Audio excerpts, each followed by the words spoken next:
그리고 하나의 주제는 미국에서도 같은 고민을 합니다. 우리 수술방에 CCTV 이거 가지고 이슈가 됐지 않습니까? 미국에서도 이제 이 첫 번째 이 감시자가 있을 때 약간 질 관리라든지 어느 정도가 필요한지에 대해서 지난 수십 년 동안 예의주시하고 관찰해서 통계를 해서 이렇게 질 관리가 생겼고, 그걸 우리나라에서나 OECD가 도입을 하고, 뭐 유럽도 마찬가지지만 서로 정보 교환해가지고 현재 의료질 관리를 매년 하게 되고, 그 위원회가 있고 수많은 돈을 들여서 이런 걸 하고 있습니다. 의료질 감시자를 일당을 주고 이런 거 함으로써 4박 5일, 3박 4일 병원 근무에 따라서 가서 하고 제대로 하느냐, 중환자실 질 관리가 되느냐, 감염 관리가 수준 높게 유지가 되느냐, 수술방이 제대로 되느냐, 세세히 항목별로 프로토콜에 따라서 다 하고 있습니다. 거기에 따라서 점수와 급수가, 등수가 매겨지고 거기에 따라서 보험료가 차등직이 대급되고 그렇습니다. 2000년 이 동부 하버드 그룹에서 의료 환경에서 사람은 에러다, 이렇게 항상 이런 편향되고 오류가 있다, 이 책을 썼고, 미국 땅에서 병원에서 98,000명이 이와 관련된 것으로 발표되고 있습니다. 의학원이죠. 우리나라 말로 내셔널 아카데미, 미국 의학원, 한림은 과학, 엔지니어, 의료, 의학 관련해서 그다음 2001년도에 21세기 의료질 관리에 대해서 제언을 하고, 여기에 맞춰서 모든 시스템이 예산이 투입되고 안전 관리에 대해서 각별히 시스템을 다시 이렇게 하고 있습니다. 저희 나라도 한 10여 년 이상, 10년 됐나요? 아마 프로토콜은 이와 유사하게 이렇게 하고 있습니다. 이거는 어마어마한 돈이 들어가는 작업입니다. 실제로는 사람도 많이 써야 되고, 시설, 수술방 시설을 완전히 이렇게 깔아뭉개고 다시 해야 됩니다. 그래서 개인 병원이나 이런 데서도 상당히 이제 곤혹스러운 애로사항이 있었던 걸로 생각이 됩니다. 어쨌든 수술을 하려면 이런 질 관리의 가이드라인에 충족이 돼야 됩니다. 수술방에 이렇게 CCTV를 설치하고 있고, 아까 말씀드린 대로 이 모든 총합을 예산을 하고, 인정위원회에 와서 사람들이 왔다 갔다 하고, 뭐 그때는 그 당시 뿐이지 않습니까? 4박 5일, 3박 4일, 일주일이든. 사실 이게 일선 현장에서 일하는 의료진들은 곤혹스러운 거거든요. 그걸 일일이 머릿속에 떠올리면서 이렇게 할 수는 없는 거거든요. 자연스럽게 이렇게 해야 되고, 그건 참 어려운 것 같습니다. 그렇지만 항상 이거보다 우선시 될 수는 없다. 코로나든 뭐든 간에 자기가 이제 스스로 사명감을 가지고, 이제 의료 기술이고 의학이잖아요. 의학인 그 접근을 가지고 하는 게 가장 이 본질에 가까운 거다라는 걸 저자들은 설명하고 있습니다. 유튜브에 같은 바이올린 연주자라도 그 사람의 지나온 길을 살펴보면, 그걸 알고 보면 좀 더, 저 같은 경우는 참 연주가 더 풍성하게 느껴지더라고요. 누구에게 사사받았다 이런 것도 그러지만, 그 음악학을 전공한 그런 사람 연주자를 들어보면은 확실히 그 깊이와, 저는 그렇게 느꼈습니다. 그래서 뭐 의료도 뭐 각 분야도 마찬가지라고 생각합니다. 의료 기술도 기술이고 의학을 하는 그런 이 점수로 뽑는 것 더하기 뽑는 그런 게 더 장기적인 거로 좋지 않는가, 이런 생각을 한번 해봤습니다. 하버드 병원에 있는 이제 그 내과 의사이면서 또 이코노미스트가 코로나 때 이렇게 기고를 했습니다. 신문에 난 글은 아닌데요. 의료 저널들이 있는 모양입니다. 그래서 그들은 위험한 상황에 지쳐 있었다. 감염감으로 이래서 경제적인 그런 보상보다도 폐렴으로 들어왔는데 죽고 코로나 때 참 미국은 심각했지 않습니까? 그래서 백인들이 코로나에 좀 취약한 것 같습니다. 동남아나 이런 논문들도 있거든요. 그 다음에 초두에 말씀드린 대로 왼쪽 효과의 편향 휴리스틱을 했더니 중고차 가격 마일리지 해서 설명드렸잖아요. 마일리지가 이렇게 불연속성이 이렇게 떠 있더라. 가격표가 이 9만 마일에서 이렇게 6만 마일에서 연속성상이 있지 않고 이렇게 갑자기 가격이 떨어지더라. 그래서 똑같은 저널에서 아까 말씀드린 대로 의료진의 환자를 수술할 것인지 말 것인지에 따라서 뭐 대표적으로 심장혈관 수술이라든지 뇌동맥류 뇌혈관 수술이라든지, 또 정형외과 선생님들은 그 대퇴골, 여기 경부 골절, 이거에서 수술할 것이냐 말 것이냐는 굉장히 고민스럽습니다, 사실. 그런데 이제 고령화 사회에 들어서 옛날에는 70세가 지금 80세가 된 거죠. 80세 환자가 왔을 때 굉장히 고위험이면 뭐 적극적으로 수술하는 분들도 많이 계시죠. 그렇지만 이거는 전체적인 그걸 반영한 거고 어떤 한 의사의 개인과 한 환자의 개인 간의 그 오차는 상당히 스펙트럼이 또 있습니다. 건강 상태가 워낙 다양하기 때문에 기저질환도 다르고 거기에 있을 때 수술을 할 것이냐 말 것이냐는 차이가 있습니다. 80세 전으로. 그러면 수술을 했을 때 삶의 질이나 건강 상태가 얼마나 좋아지느냐 이런 기대를 하는데 아이러니컬하게도 수술을 함으로 인해서 사망률도 당연히 같이 올라갈 수가 있거든요. 그것을 증명해서 비비럴 휴리스틱 이래서 이 혈관 문합수 스텐트 넣는 거 말고 간단하게 전신마취에서 완전히 개심술을 해서 우회 심장 기계, 혈액 기계 기사 데리고 한 7, 8명 필요하죠. 돌려가지고 했을 때 어떤 결과를 이 저널에서 실어줬습니다. 그래서 어쨌든 청소년기 18세 전후에 2주 차이로 이렇게 마약 처방이 확 올라가더라. 성인이라고 소화해서 안 하던 마약 처방을 갑자기 많이 하더라. 이런 것들이 이 사람의 뇌가 그렇게 방향이 돼 있다고 합니다. 진화론적으로. 들판에서 쥐잡아 먹고 뭐 이렇게 할 때 생존이 유리하니까요. 그런 편향이 의료 현장에도 이렇게 처방이든 나이를 기준으로 수술을 하든 영향을 받지 않을 수 없다. 그래서 항상 여기에 대해서 다시 한번 우리가 경각심을 가지고 생각을 하고 소병들을 해야 된다. 그렇게 생각합니다. 대부분의 이제 의료진들이 행동하지 않았을 때 부작용이 생기는 거하고 행동했을 때 부작용, 당연히 행동했을 때 재판 걸면 가만히 있는 게 낫습니다. 열심히 치료한다고 했다? 근데 만약에 잘못됐다? 그러면 이제 그거는 뭐 쉽게 말해서 이제 완전히 상황이 다른 판사가 보게 돼도 판사님들은 저런 휴리스틱이 있는지 없는지 모르겠습니다. 아마 없을 거라고 기대합니다.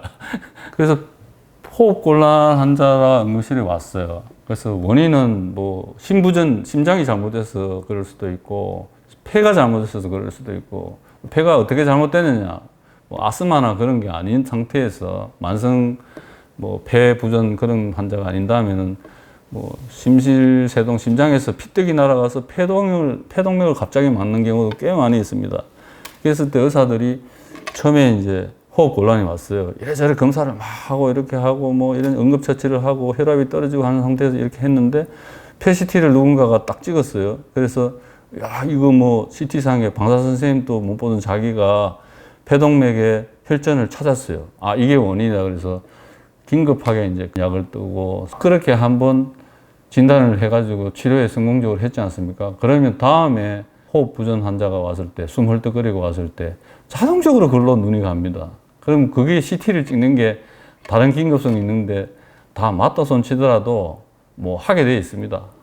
그럴 성향이 훨씬 많죠. 아닌 경우가 많죠. 다 폐부전이면 사람이 어떻게 살겠습니까? 그랬을 때 CT가 이렇게 많이 찍게 되더라. 그런 것도 덕분에 이 논문을 쓰면서 모든 거에 이제 이 사람들이 세밀하게 본 거죠.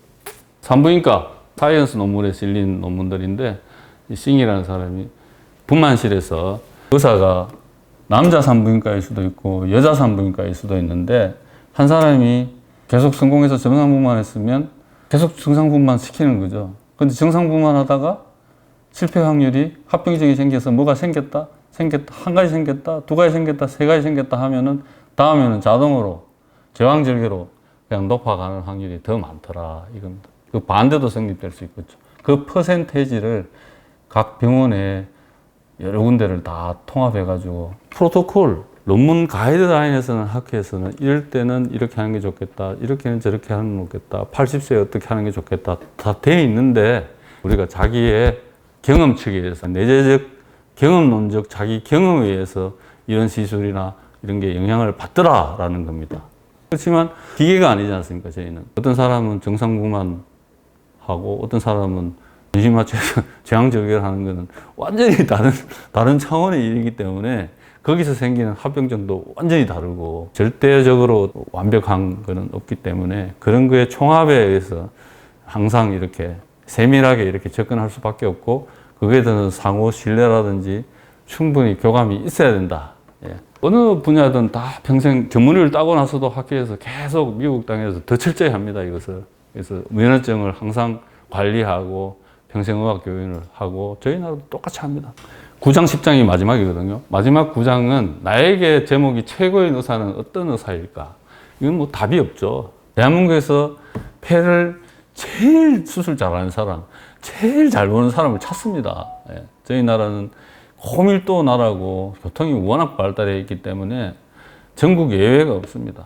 거기에 따라서 우리나라 의료 환경은 다른 나라하고 미국하고 완전히 다른 상황도 굉장히 많다. 그래서 미국 교포들이 뭐 파업하기 전까지만 해도 방학 때 되면은 다 미국에서는 뭐 할 수도 없고 돈도 많이 들고 또 수술 시간도 저희 나라가 완전 손이 또 빠르고 정확하고 이렇게 정평이 나 있기 때문에 예, 저희 나라에서 많이 이 치료를 하고 가십니다. 의학 드라마, 유튜브, 뭐 광고, TV만 틀면 가운 입고 약을 팔고 뭐 식품 팔고 이렇습니다. 피로 시대. 그러니까 독일에 있는 한병철 교수가 피로 사회에 살고 있지 않습니까? 불안의 시대에 살고 있고 우울증의 시대에 살고 있습니다. 그래서 각자가 선택을 하는데 제가 보기에는 상당한 이런 편향으로 가지고 병원 의료기관의 서비스를 받고 있다. 특히 거기다가 교통사고 환자, 또 산재사고 환자, 보상체계가 달린 거는 이거는 뭐 또 완전히 또 다른 얘기입니다. 그래서 거기에 대해서는 사실 좀 우리가 각성을 가지고 있어야 되는데 좀 더 심화되는 경향으로 가지 않나 이렇게 생각합니다. 그래서 중증질환, 국토면적, 또 신문에 늘 납니다. 소아과 환자, 소아외과 환자 선생님이 없어가지고 수술 못 받고 병원 두세 군데 가다가 갑자기 취약하기 때문에 잘못되는 경우, 교통, 거기다가 무장이 뭐 북쪽으로 가라, 남쪽으로 가라, 뭐 겨울에 수술 받아라, 여름에 하라 이런 얘기도 하거든요.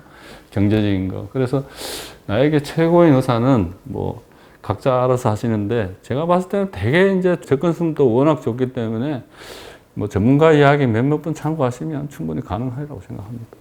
근데 모두가 히포크라테스를 찾고 화타가 이렇게 찾는데 어쨌든 의료 기술, 의료인들은 의료 기술자이자 이제 의학을 이렇게 동시에 하는 게 하버드 선생님 이야기입니다.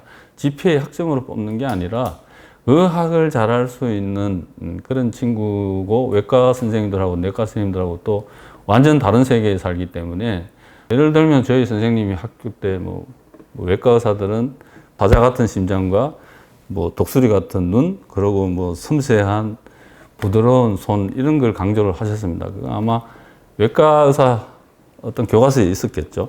그래서 저자들 2명이 여기에 대해서 또 관심을 가지고 싹 조사했습니다. 그래서 유명 대학, 미국 탑 10에 있는 유명 대학 선생이 본 거, 그 다음에 미국의 의료 시스템은 좀 다릅니다. 일반 대학병원, 연구병원 그런 거 말고 개업인데 외과 의사면 입원해서 폐렴 환자면 저 병동에 있는 종합병원으로 자기 환자를 입원시키고 아침에 가서 회진 돌고 가고 외래진료 합니다. 어텐딩 시스템인데 또 대신 병원에 있는 사람은 대학병원 아닌데 누구냐? 그러면 입원 환자만 돌보는 의사 선생님들이 계세요. 저희 병원에서 채용하고 있는데 인턴 전공의가 없어가지고 그걸 하스피탈리스트라고 그러거든요. 하스피탈리스트를 대상으로 연구를 했어요. 통계를 냈습니다. 하스피탈리스트가 젊은 사람하고 나이 든 사람하고 우리 공통의 주제지 않습니까? 환자 입장에서 젊은 의사가 좋아, 나이 든 의사가 좋아. 또 뭐 유명 대학 선생, 서울대나 연대 나온 선생님이 좋아? 아니면 뭐 다른 선생님이 좋아? 비스카이가 좋아? 이런 거를 가지고 이제 딱 조사를 한 거죠. 또 남자가 좋아, 여자가 좋아. 그래서 데이터를 가지고 이렇게 제2번을 가지고 했더라. 근데 차이는 뭐 1% 미만이에요. 많으면 1.5% 미만인데 그게 반드시 기대치하고 다르게 나오는 경우도 있고 남자 여자가 다르게 나오는 경우도 있고 그렇지만 내과 선생님하고 외과 선생님하고는 좀 차이가 완전히 달라요. 하나에 뭐 말씀드리면 의료 보호 환자들이죠. 빈곤한 환자들 대상으로 해가지고 샘플링 했는데 진단해서 치료를 해서 완치를 하고 퇴원을 했다고 생각했는데 그 병으로 인해서 다시 입원해가지고 사망해버린 환자들 재입원율과 사망률을 가지고 조사를 해가지고 논문 발표를 하고 있습니다. 미국에는 논문이 있는 모양입니다. 뒤에 레퍼런스에 다 있더라고요, 실제로. 그래서 이런 것들이 지금 말씀드린 총합을 가지고 완전 이제 RCT, 후양적인 거지만 RCT 비교전 대조군 가지고 광범위한 10만 건, 몇십만 건 가지고 딱 실체적인 어떤 합리적인 결론에 거의 가깝죠. 그 다음에 예산을 집행하고 정책에 반응하는 거죠. 이런 것들이 지금 우리 의료 사태 내에서도 이런 방식으로 딱 연구를 하면은 당연히 우리나라의 사회 문화에 맞는 의료 정원수가 저는 그냥 나오리라고 생각합니다. 이거는 뭐 더하기 빼기니까요. 어느 몇 명이 필요하다라는 게 뭐 이 사람은 몇 명이고 이 사람은 몇 명이고 의사들 학회는 몇 명이고 이거 필요 없죠. 이런 전문가들이 의사이면서 통계학자고 경제학자고 심리적인 것까지 다 따지는 사람인데 바로 실체적인 진실에 의료 전문 수가 의과대학 전문 수가 바로 나오리라고 생각하십니다. 긴급성이라든지 뭐 의학 의료의 질 관리, 병원의 질 관리도 중요하지만 의과대학의 질 관리도 굉장히 중요하거든요. 기술자만 뽑는 게 아니라 의학을 정말 뜻이 있는 친구들을 딱 골라서 이렇게 해야 되는 게 굉장히 중요하기 때문에 자본주의 사회에서 의사들이 피부과나 뭐 소위 인기과가 있습니다. 그거는 인간의 본능이기 때문에 그걸 감안해서 모든 총합에서 의료 전문수가 나온다고 생각합니다. 어느 날 갑자기 이렇게 뭐 그렇게 하는 것보다 그 과정에서 모든 게 많은 지식들이 굉장히 적은 돈을 가지고 완전 최대의 효과를 뭐 내는 거는 왕도가 없다고 생각합니다. 최근 암 치료는 표준 암 치료, 약물 치료하고 수술하고 방사선 치료하고 하는 데다가 최근 수십 년간은 이 완화 치료라는 게 굉장히 중요합니다. 오래 살면서. 그러니까 섣불리 수술을 뭐 병이 암이 있다고 해서 제거해버리고 수술하면 뭐 오래는 사는데 식물인간 상태로 병원에 누워가지고 오래 살면 아무런 의미가 없지 않습니까? 그래서 수술을 하더라도 환자의 삶의 질을 유지하는 가운데 항암 치료를 먼저 해서 딱 범위를 줄여서 또 보조적으로 수술할 수 있는 거, 수술이 보조가 되는 거죠. 강조해서 말씀드리면 그런 삶의 질이 굉장히 중요하다. 만성 통증, 아무 사진 암만 찍어도 원인이 없거나 또 척추 질환, 척추 수술을 하는데 일단 수술 나사 받고 나서 수술하고 나서 척추를 붙이는 수술을 하고 나서 뭐 애우가 안 좋다든지 이런 것들이 꽤 많거든요. 터지지 않는 동정맥 기형을 어떻게 치료할 것이냐는 지난 이런 연구의 통계를 통해서 신경외과에서 수술을 안 하는 게 좋겠다라는 결론이 벌써 10년 이런 걸 따라서 바뀌거든요. 그래서 그런 것을 총합을 했을 때 상당히 의미가 있다. 그런 거에 대해서 이 책은 한 번 더 강조할 수 있는 책이 아닌가 이렇게 생각합니다. 저희가 의료기관이 미국처럼 쉽게 이렇게 접근할 수 있는 상황에서는 이 병원 가는데 저 병원 다음날 오후에 저 병원 갈 수 있다. 이런 환경에서는 좀 기다려봐요. 좋아질 거예요. 이런 말 하면은 그게 사실 좋아야 되거든요. 기분 좋아야 되는데 어떤 사람은 화를 엄청 냅니다. 검사하고 그 비급여 치료를 해야 되고 또 실손보험이 되지 않습니까? 실산 치료를 해야 되고 이래야 되는데 에이 그 밥 잘 먹고 저기 뭐 잘 살면 좋아지니까 좀 기다려 보세요. 운동하고 햇빛 쬐이고 이러면 굉장히 섭섭해하는 경우가 많아요. 그래서 지켜봅시다는 굉장히 훌륭한 하나의 옵션이다라는 걸 이 책에서 강조합니다. 이 책에서 강조해요. 제가 강조하는 건 저는 평소에 하기 때문에 이 책에서 강조를 다시 하면서 어떤 이런 질환도 만성 염증성 자가 면역 질환도 진단하는데 꽤 많이 걸립니다. 또 너무 이렇게 지켜보고 이렇게 하면 안 되고 간단한 피 검사로 진단이 되는 거거든요.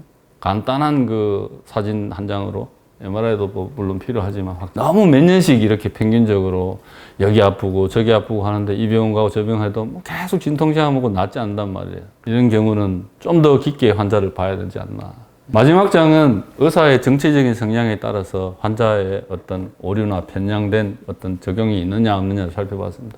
아무래도 이제 공화당이나 카톨릭의 재단에 근무하고 있는 봉직하고 있는 의사들이 피임이나 난관 결절술이나 임신 중지 이런 데에 대해서는 보수적으로 이렇게 접근하는 편이고 또 코로나 같은 사태에서는 나라에 따라서 중국의 방역하고 유럽 방역하고 완전히 틀리지 않습니까? 공산당하고 뭐 자유당하고는 완전히 대하는 태도가 틀리죠. 저희 나라에도 뭐 정치 방역이라는 상당히 그런 이슈가 있었습니다. 사실 학교 같은 데는 창문 열고 다른 나라에서는 수업을 빨리 했거든요. 저희 나라는 계속 이제 애들이 놀았지 않습니까? 이게 굉장히 부담이 많이 됐습니다. 한제 환자들 역시 마찬가지고요. 이게 과연 이제 돈과 시간과 경제적인 큰 돈이 드는 거기 때문에 인력 지속성이 과연 이런 의료 혁신에 있어서 질 관리가 되느냐, 이거는 또 경제 논리로 생각을 좀 해볼 문제입니다. 우리나라 디지털 강국이기 때문에 이런 편향이라든지 이런 게 가속화되고 커질 가능성도 개연성도 충분히 있습니다. 그리고 뭐 그 반대는 이제 아날로그 시간의 향기. 이 시간의 향기가 있어야지 이 수천 년 이런 몇백 년에 따른 신화가 인류 역사에 있다고 생각합니다. 너무 이렇게 분절화되고 쇼트처럼 이렇게 되면은 아무래도 편향이라는 데는 이런 심사숙고하는 데는 좀 영향이 더 세지지 않나라는 이런 선입관을 가지게 됩니다. 초두에 말씀드린 대로 미국, 유럽, 일본, 대한민국, 중국 완전히 사회 문화적인 이런 게 다 다릅니다. 하나의 지구촌이라 그래도. 그래서 의료 정책이나 항상 살필 때 이렇게 정밀하게 전문가가 한 나라하고 안 한 나라하고는 사회 경제적으로 파급 효과가 실행되는 데 대해서 상당히 시행착오가 차이가 날 수밖에 없다. 그래서 이 책을 통해서 우리가 편향 히리스텍이라는 문제를 모든 부분에 의료에서도 있기 때문에 저 자신 역시 좀 더 이렇게 항상 수술방 들어가기 전에 우리 뭐 나도 나를 믿지 말자 이런 걸 주위에서도 주지시키고 하지만 그러다 하면 더 자기를 객관화하고 나는 누구인가라는 걸 항상 평상시 염두에 두지만 그래도 어쩔 수 없습니다. 제 뇌가 그렇게 되기 때문에 어쩔 수 없는 오류와 편향을 가지고 있습니다. 평생 뭐 병원에서 밥 먹고 살지만 이런 행동 경제학이나 인간 심리 이런 그 경제 주체를 연구하는 분들이 의료 사태를 제대로 이렇게 관심을 가지면 참 좋겠다. 적은 예산을 가지고 훌륭한 정책을 만드는 데 기여할 수 있겠다. 이런 생각을 한번 해보게 되었습니다. 네, 이상 마치겠습니다. 감사합니다.